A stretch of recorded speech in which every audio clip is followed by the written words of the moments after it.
Whoever loves money never has enough. Sounds like a rap song, doesn't it?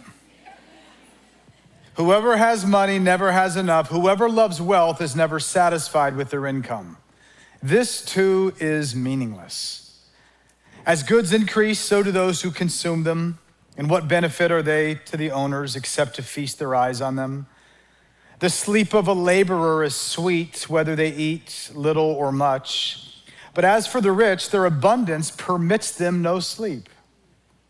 I've seen a grievous evil under the sun, wealth hoarded to the harm of its owners, or wealth lost through some misfortune, so that when they have children, there is nothing left for them to inherit. Everyone comes naked from their mother's womb, and as everyone comes, so they depart. They take nothing from their toil that they can carry in their hands. This too is a grievous evil. As everyone comes, so they depart, and what do they gain since they toil for the wind? All their days they eat in darkness with great frustration, affliction, and anger. This is what I perceive to be good, that it is appropriate for a person to eat, drink, find satisfaction in their toilsome labor under the sun during their few days of life that God's given them. For this is their lot. Moreover, when God gives someone wealth and possessions and the ability to enjoy them, to accept their lot and be happy in their toil, this is a gift from God. They seldom reflect on the days of their life because God keeps them occupied with gladness of heart. Chapter 6, verse 1. I've seen another evil under the sun, and it weighs heavily on mankind. God gives some people wealth, possessions, and honor so that they lack nothing in their hearts that their hearts desire, but God does not grant them the ability to enjoy them. And strangers enjoy them instead. This is meaningless, a grievous evil. A man may have 100 children and live many lives, many years, yet no matter how long he lives, if he cannot enjoy his prosperity and does not receive proper burial, I say that a stillborn child is better off than he.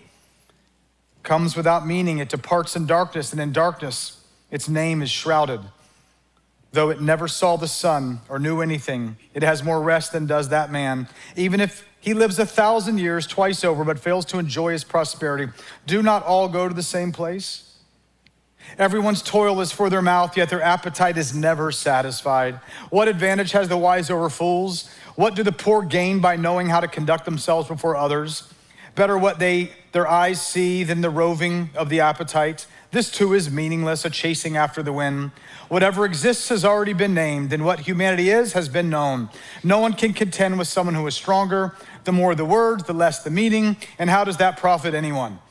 For who knows what it is good for a person in life during the few and meaningless days that they pass through like a shadow? Who can tell them what will happen under the sun after they are gone? This book of Ecclesiastes is a book where Solomon has been peeling back the masks from our idols. And what we're going to find today is one of the idols, perhaps above all the other idols, is this idol of money. And today I want to talk about the lies money tells. The lies money tells. God help. In Jesus' name, amen. You can have a seat.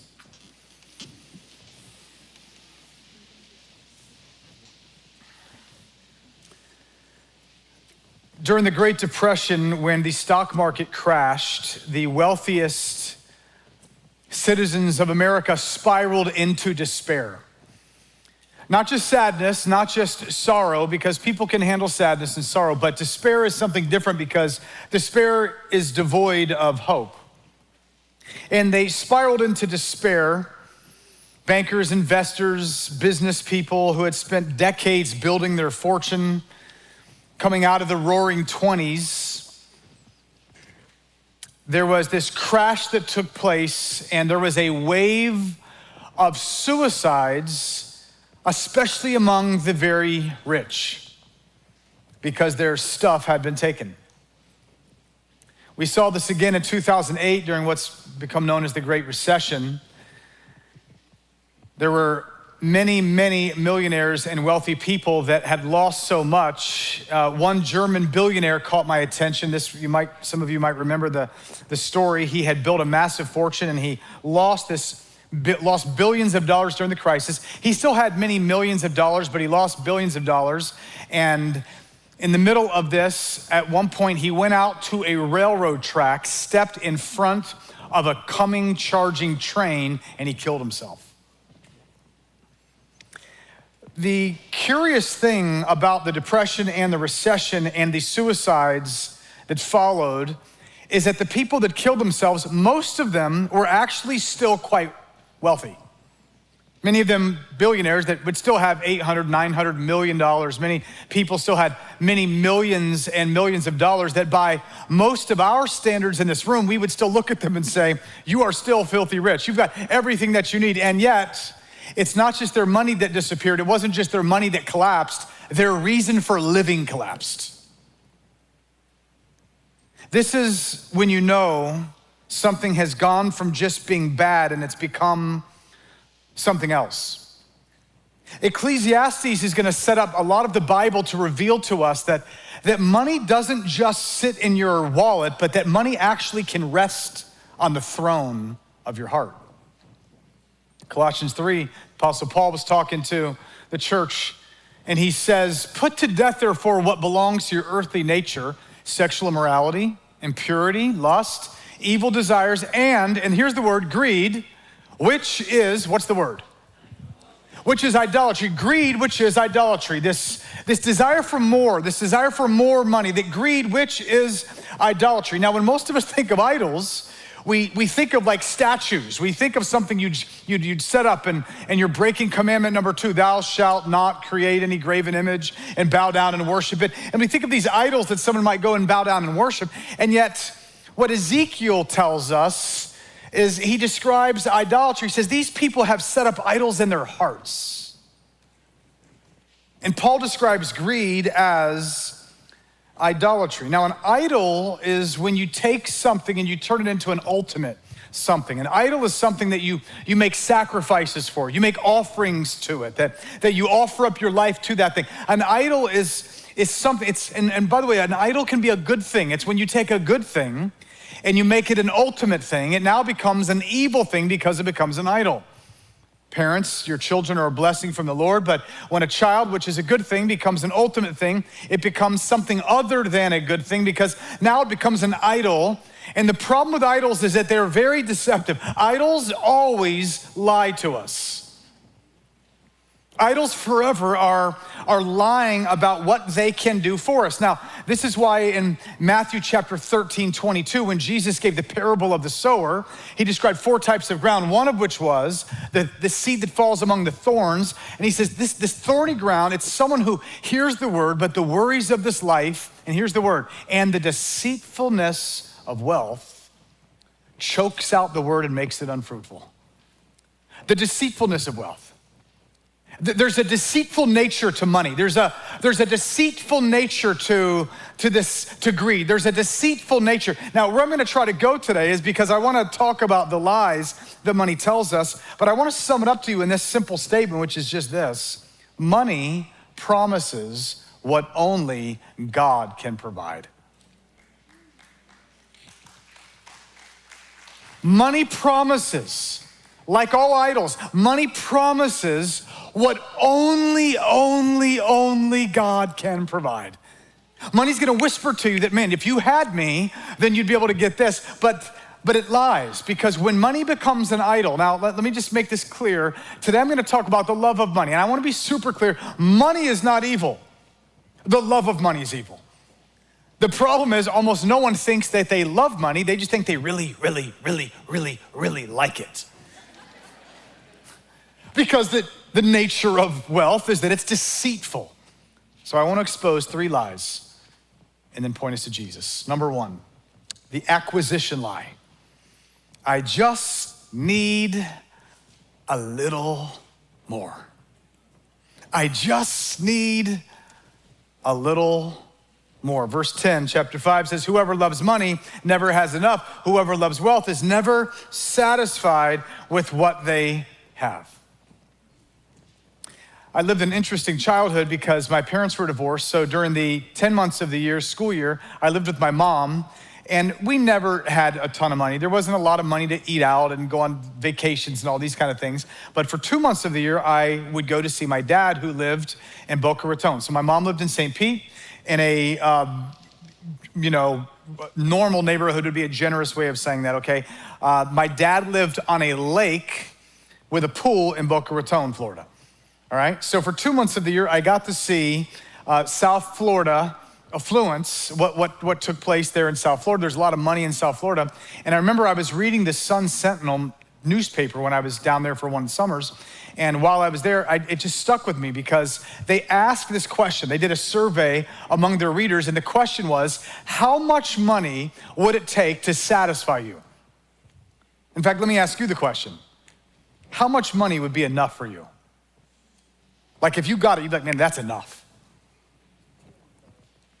What'd you say? 200,000. Okay, there's honesty, 200. So they asked people, we appreciate the specificity. That's good, right? Yeah. That's right. So 200,000, that sounds good. So they took some people, they were making 50,000, and they said, how much more do you need to make for you to be good and content? And their answer was like $5,000 to $7,000 more. If I had $5,000 to $7,000 more, I'd be good. So then they asked people that made 100,000. How much would you need to be good? They said, I need $8,000 to $10,000, $12,000 more dollars, and then I'd be good. Because they were asking, do you have enough? And people making 50 said, I don't have enough. People making 100, I don't have enough. They asked people making 150, do you have enough? They said, I do not have enough. How much more do you need? They're like, $12,000 to $15,000 more. So they asked people making 250,000. How much more? Do you have enough? They're like, I don't. They're like, people think I have a lot. I don't have a lot at all. Like, this is like lower middle class making 250, And they're like, how much would you need to make? And they're like, $20,000 to $30,000 more. They asked people making $500,000, do you have enough? And guess what the answer was? No one said, dude, I'm good. No one said that. Every single one of them said, somewhere in that 8 to 10%. If I had 8 to 10% more, I'd be good. But the problem with love of money is that it's like MSG. It's like monosodium glutamate. You go get yourself some Doritos, you eat one, you're like, man, I just can't stop with one. And you eat another one, and you eat another one, and next thing you ate a whole bag, you're like, man, why did I get so hungry? And part of the MSG actually causes more hunger inside of you. So a lot of you, like when you could have been eating something healthy and instead you're like chowing down on it, you're poisoning yourself with some Doritos and some chips like that. MSG causes more of this, which is what exactly says in Ecclesiastes 6:7. Everyone's toil is for their mouth, yet their appetite is never satisfied. Church, let me just tell you, if you made 10,000, 20,000, 30,000, 40,000, 50,000. If you doubled your income right now, trust me, what humanity tells us is it would still not satisfy you. Let me read you from 1 Timothy chapter 6. 1 Timothy, by the way, the book of Ecclesiastes is interesting because it raises questions. It doesn't give you a bunch of answers. You need to go to the rest of the Bible for the answers. Okay, Ecclesiastes raises questions. The rest of the Bible gives you answers. 1 Timothy 6, verse 6. But godliness with contentment is, say those words, great gain. Godliness with what? With what? Say it one more time. Godliness with contentment is great gain. We brought nothing into the world. We can take nothing out. He's just hijacking that straight from Ecclesiastes. But if we have food and clothing, there is no American I know that would ever say this. If we have food and clothing with these, we will be content. Would anybody say that? With food and clothing? Wait, what? No, man, no, I need a place to live. Well, you got an apartment. Well, no, I don't just need an apartment. I need a house. Okay, you got a house. Man, I need a bigger house. With food and clothing, man, I need a vehicle. Here's a bike. No, not a bike. I need an electric bike. Okay, here's an electric bike. No, not an electric bike. I need a moped. Here's a moped. No, not a moped. I need a car. Here's a car. No, not a car. I need a Tesla. I mean, middle-class people are driving Teslas now, and look at me. Here I am, and He says, with food and clothing, we will be content with that. Those who want to get rich fall into temptation, into a trap, into many foolish and harmful desires that plunge people, hear the sound of a toilet, into ruin and destruction. For the love of money is the root of all kinds of evil. Some people eager for money have wandered from the faith and pierced themselves with many griefs. The lie is, if I had a little more, it would be enough. The truth is, Proverbs 27:20, the eyes of humans are never satisfied. It'll never be enough. It will never be enough. It will never be enough. It will never be enough. It will never be enough. Hebrews chapter 13 says it like this, verse 5, keep your lives free from the love of money and be, what's the word? Say it again. And be content with what you have, because God has said, never will I leave you, never will I forsake you. Now this is the wild verb, be content. What I'm talking about right now is contentment. And I think about the verse that everyone quotes, like athletes especially get tattoos of, Philippians 4:13. I can do all things through Christ who gives me strength. About to play the Super Bowl. I can do all things through Christ who gives me strength. Businessmen, about to go into a deal. I can do all things through Christ who gives me strength. And we quote that, forgetting what came right before that verse. Because right before the verse, the Apostle Paul, who writes from jail, while he's broke, while he's beaten, while he's homeless, he says, I have learned in every situation to be content. And I know how to be abased, and I know how to abound. I know how to be in a valley, I know how to be on a mountaintop. I know how to be rich, and I know how to be poor. I know how to eat a steak, and I know how to eat veggies. And that's what he says, and I can do all things through Christ who gives me strength.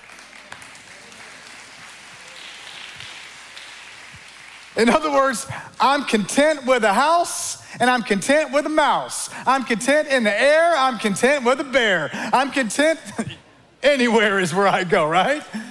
That's what he says.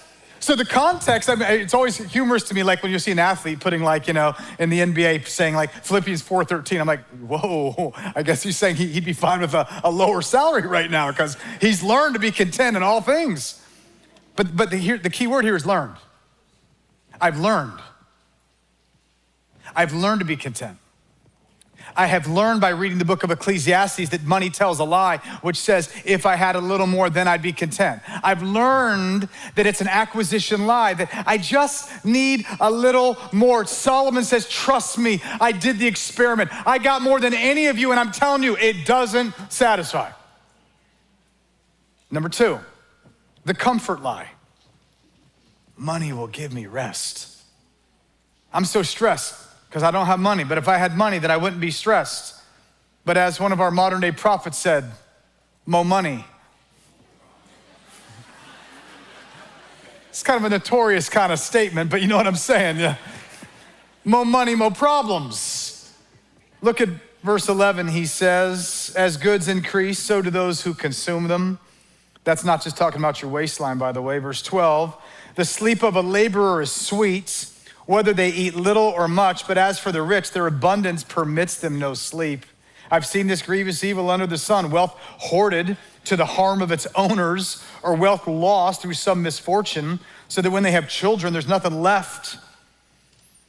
See, number 2, there's this thought that money will give me rest. It's the comfort lie that we've seen played out again and again and again and again.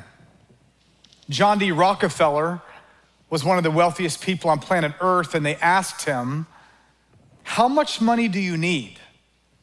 And his answer was, a little bit more. How much would make you happy? His answer was, a little bit more. And at one time, he honestly quoted that he missed the days before he was wealthy and was this great man of elite wealth that no one could imagine, because back in the days when he just worked with his hands and he was just this laborer, he had so much more contentment and he could sleep at night. Because once you get wealthy, you got to think about your wealth. And once you've got possessions, you've got to insure your possessions. And once you've got more stuff, you've got to put guards to protect your stuff. And you need someone over here and you need bodyguards over there. And you don't know if someone's really got your back or not. And in every situation you walk into, you don't know if someone actually loves you or if they really want your wealth. You don't know. And so there's this constant, you're always striving, you're always on edge. And it's the comfort lie that if I had more money, then I'd have rest. And what you actually find is those that have more to worry about.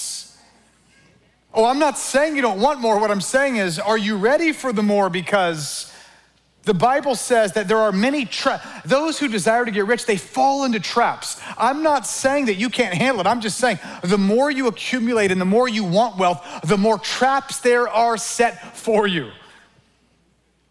That doesn't make you more comforted and more comfortable. It makes you on edge. Jack Whitaker was a Powerball winner about 10, 12 years ago, I believe, and he had won this lottery and came into millions of dollars, and people began to swarm around him like you can imagine, like, hey, friends that you forgot about and family members that you forgot about and all these different people. And he claimed that lottery ruined his life. He said, this was his quote, "I wish I had torn the ticket up."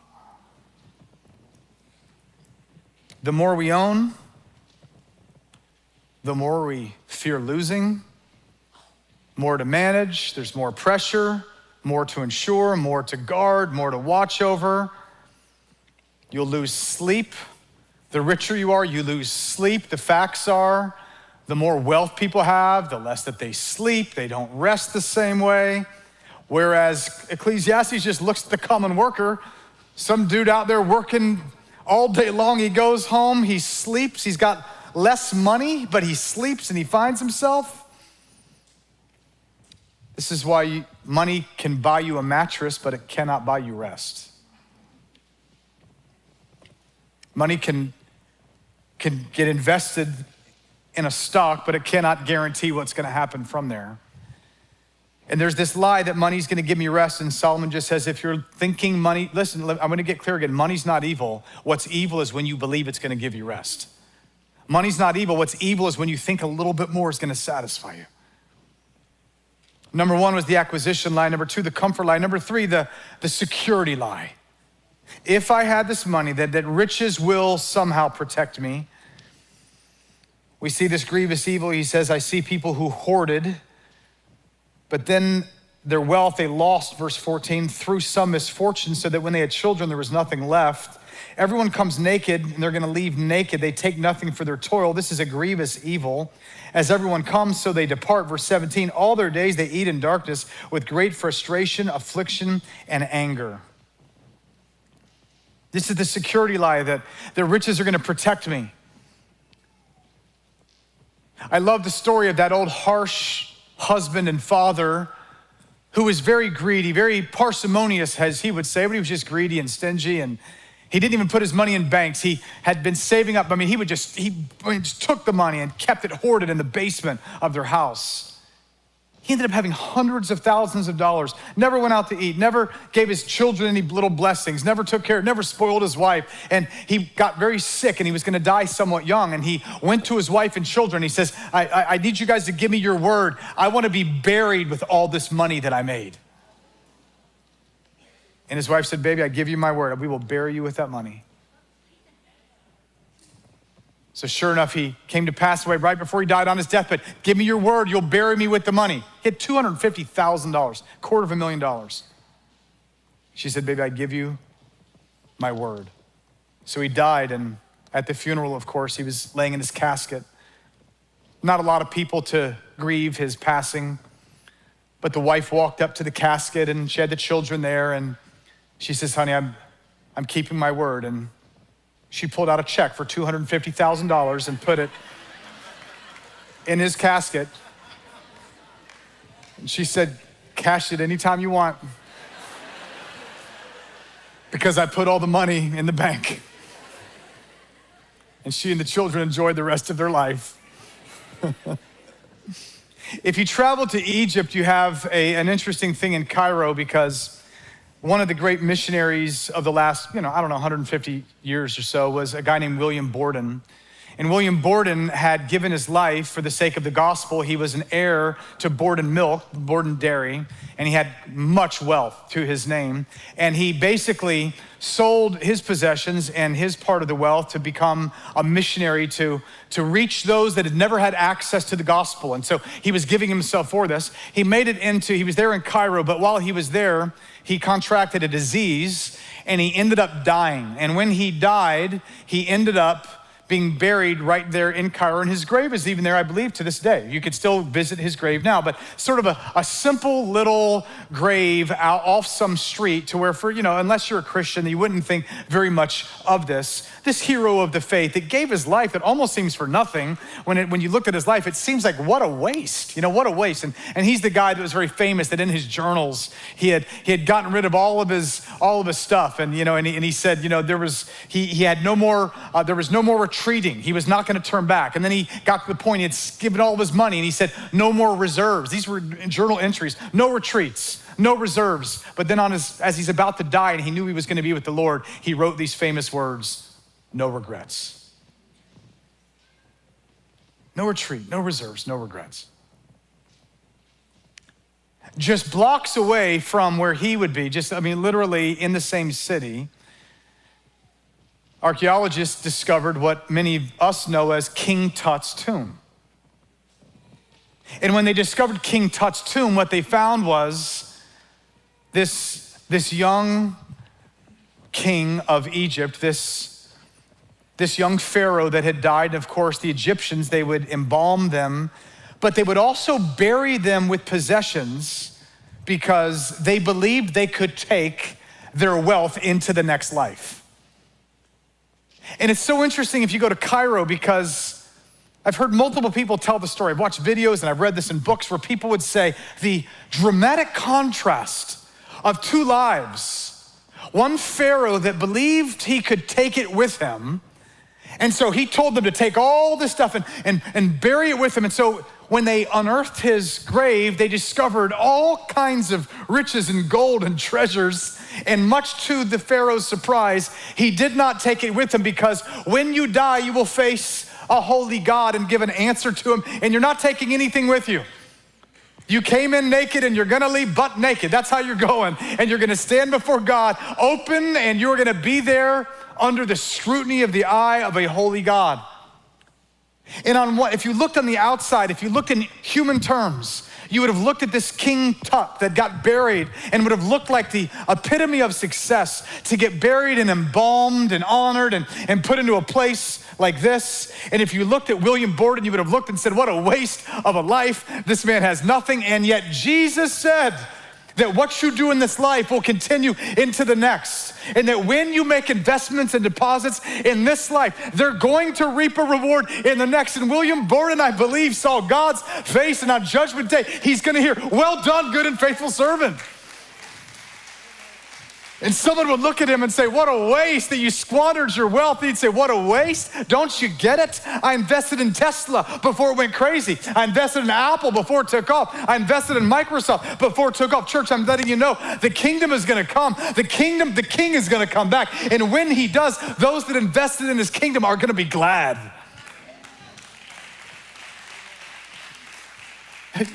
Don't waste your shot, man.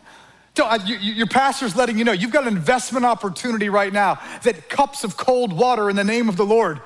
Cha-ching. William Borden didn't die broke. He died fully vested, is how he died. See, the security lie of riches that they can protect me, and yet what God says, what Ecclesiastes reveals, is that all of us are gonna die. Money's actually more fragile than you think it is. Death is gonna expose it. The markets are going to expose it. Trials are going to expose it. Family situations are going to expose it. You can make billions of dollars with Apple, but your billions of dollars cannot save your health if you're Steve Jobs. You can make millions and millions and millions, but it cannot save you from the ultimate saving that you need, which only comes by the blood of Jesus. Amen. See, money feels strong, but what Ecclesiastes says is, take a look, it's just not. I want to be clear, money's not bad unless it becomes your God. And that's the struggle. The love of money The love of money is the root of all kinds of evil. Now, the difficulty of this message is that no one thinks it's them. Like, I'm a pastor, people confess sins to me sometimes. They'll come up, oh man, Mike, pray for me. And there's a lot of sins people confess. Man, bro, I'm struggling with lust. People say, oh man, I feel you. Yeah, I get it, man, yeah. Man, I'm struggling with envy. Oh yeah, man. There's a lot of sins I hear people confess. I've never heard anybody come and say, yo, pray for me. I'm so greedy.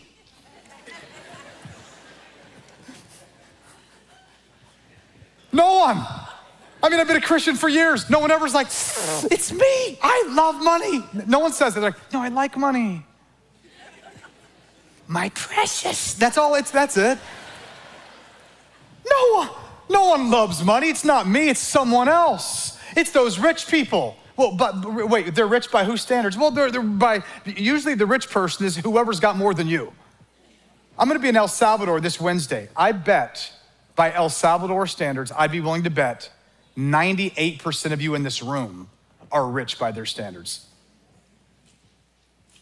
Why don't we ever compare our standards of living to people in third world countries? Why is it always just someone on the other side of town that's got a bigger house than me? Why is it that one, right? How can you know if it's you? I mean, like Jesus said, someone's gonna betray me. The disciples were all like, Lord, is it I? I'm afraid we jump too quick to, it's not me. Hey, I'm talking about love of money. Yeah. I'm so glad someone else needs to hear this today. Man, thank you, Pastor Mike. Tell all them. Let me give you some litmus test ideas on how do you know if this might be you. What do you daydream about? Good sound effect. Someone said money. What do you fear losing most? Someone said money. What would make life feel worth living? What gives you confidence and safety? What makes you uncontrollably anxious? What do you sacrifice for? Because this is a pretty good sign of what an idol would be in your life. The problem with money is that it impersonates God. But money promises what only God can provide. Let me say it again. Money promises what only God can provide.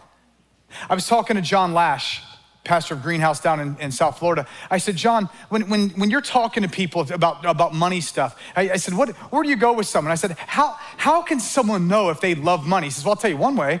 If you don't tithe, you love money. I said, wait, that's what, he said, I'd go straight at that with people. One of God's geniuses for us was he knew. Jesus only gave one God competitor when he said, you cannot serve God he didn't say you can't serve God in sex. He didn't say you can't serve God in clothes. He said, you can't serve God in money, is what he said. The chief God competitor is money. One of God's things that he did from the beginning was he instituted tithing. Tithing, as we heard Gene mention, is where you take the first 10% and you give it. Now, why is this the case? Let me give you the reason why on this. For Matthew chapter 6, Jesus says in verse 19, don't store up for yourselves treasures on earth where moth and vermin destroy, where thieves break in and steal, but store up for yourselves treasures in heaven, like William Borden, where moths and vermin do not destroy and where thieves don't break in and steal. For where your treasure is, there your heart will be also. See, it's a life hack. You can't help it. It's like your heart always goes where your money's at. If you go give money to help someone in need, you can't help it. Jesus says your heart's gonna follow. If you're like, man, I don't care about the world that doesn't have access to the gospel, here's a good way to get a heart for the world. Give at least $1 to the world for the gospel to go to the world. I'm telling you, your heart gets moved because your heart always follows your treasure. Your heart always follows your money. Here's what I want to say. Use your money to move your heart. Use your money. John Lash, like the way he would describe it, he'd say, that starts with one of the reasons God did the tithe was you don't even have to wonder, like, well, let me go pray about it. You don't even pray about it. The first thing you do is you take the first 10, not even 10, the first 10, and you say, God, I'm giving it to you. Immediately, the tithe moves your heart. Now, what a lot of people would say is, well, I think that's Old Testament, I think it's this, I think it's that. No, I get all of that. What I would submit to you is it possible that the fact that you live in the most affluent nation and culture known to all of humanity, that is it possible that the chief idol and god of North America is love of money and mammon? Is it possible that you might be more deceived than you think you are? And is it possible that God in his genius, he knew that when you give to me, it's gonna move your heart?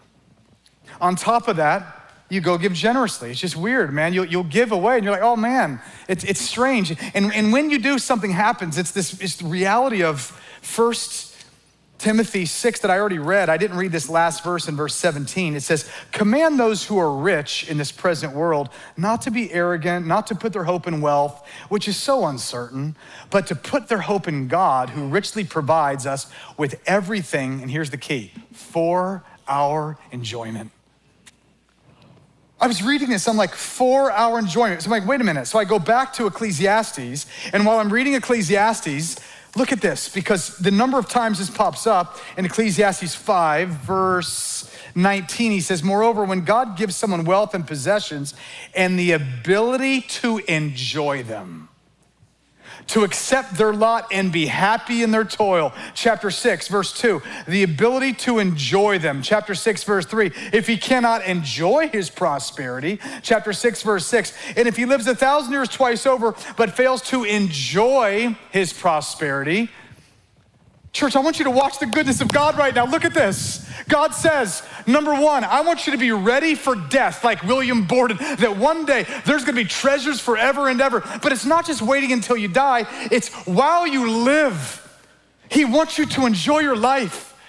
Like I think about David, when King David committed adultery with Bathsheba, and Nathan the prophet comes to him, and Nathan rebukes him and says, you are that man. And David's like, oh, and this is how God rebukes him. He says, David, didn't I give you blessing after blessing after blessing? And then he said this, I would have given you even more if you asked. Why are you going out to get your needs met, your desires met in some other way? I'm a generous God, David. I have blessed you abundantly. Come to me for your needs. Church, this is what I would say to you. Do you have desires? Those who look to him are radiant and their faces will never be ashamed. Do you have pleasures that you want? You're like, God, I know I don't need this, but I just want this. Do you understand that your Father in heaven loves to bless his children with precious things? Do you understand? Here's the catch though, you'll never enjoy them. See, there's one sure way to never enjoy money. That's to love it. But if you could stop loving money, you could actually enjoy the prosperity God gives you. There's one sure way to not enjoy life, and that's to have idols. But if you could ever get to the place where you got content, you're like, you know what, God? I'm content with what I have. I got food and clothing, and I got you, Jesus. With these, I am content. Now, all of a sudden, it's weird when you're looking to him, when you're with him, when you're looking to him and you're radiant. It is strange how a hamburger meal is more enjoyable than a steak meal. It's strange how eating peanut butter and jelly at home is better than eating out somewhere else because you were content. It's strange. Some of us were talking about if you've ever been on one of those planes and you know how to sit in first class and you know how to sit back in the ghetto. You know what I'm saying? Like, you know how to be in whatever seat you're in. You've learned in whatever seat you are to be content. See, the acquisition lie says, I just need a little more. The comfort lie says, money will give me rest. The security lie says, riches will protect me. Jesus says, I am your satisfaction. I am your rest. I am your security. Give me your heart. About tithing, he says, test me. See if I don't know how to pour out blessings on you. Hey, David's out there that are being tempted right now to go get your needs met, your own. No. You could trust your Father. He'll bless you in ways you never imagined. So tell him what you want to happen with your business. Tell him what you want to happen with your career. Bring those things to him. I end it like this. In 1914, there was a man named Ernest Shackleton. He set out to cross Antarctica, and his ship was called the Endurance. While they were trying to get across Antarctica, the ship got stuck and ultimately got crushed, and the men were camped out for the longest time, and they weren't able to do much of anything. And They were kind of trapped, and they finally realized they were gonna have to walk and make a trek across this very harsh terrain. And at one point, as they were walking, they realized that they were gonna lose their strength and energy if they didn't travel light. And so he told them they had to get rid of everything that was not an absolute necessity because it was gonna weigh them down and hold them back. So he ordered the men to leave everything behind: books, collections, silver coins, gold coins, all the different things. There was one guy that reportedly had a big, massive bag of gold with a whole bunch of gold coins, gold sovereigns. But he was carrying this through the ice and it was getting too heavy, and so he had to dump his gold. If anyone's interested in taking a trip to Antarctica, maybe you'll find it. But there was one thing that every man kept, and that was food. Because when you're starving, you suddenly realize the difference between that which is valuable and that which is just expensive. And they knew if they were gonna live, they needed to have food to keep them alive. And that's Ecclesiastes 5. And that's Ecclesiastes 6. And that's 1 Timothy 6. And that's what Jesus' words say to us about money.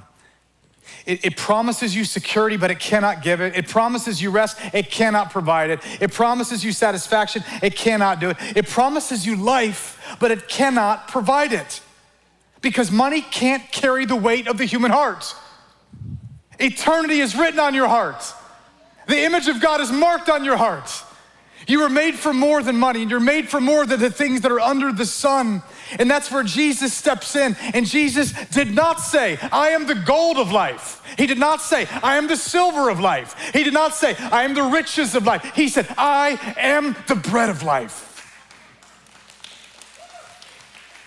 He said, are you weary? Are you tired? Come to me, all you that are weary and heavy laden. I will give you rest. Come to me, look to me, call to me, trust in me, watch me. See, the rich young ruler comes to Jesus and he says, good teacher, what good things must I do to inherit eternal life? And he says, you know the commands, and he lists them out. He says, well, I've done all those commands since I was a kid. He says, you still lack one thing.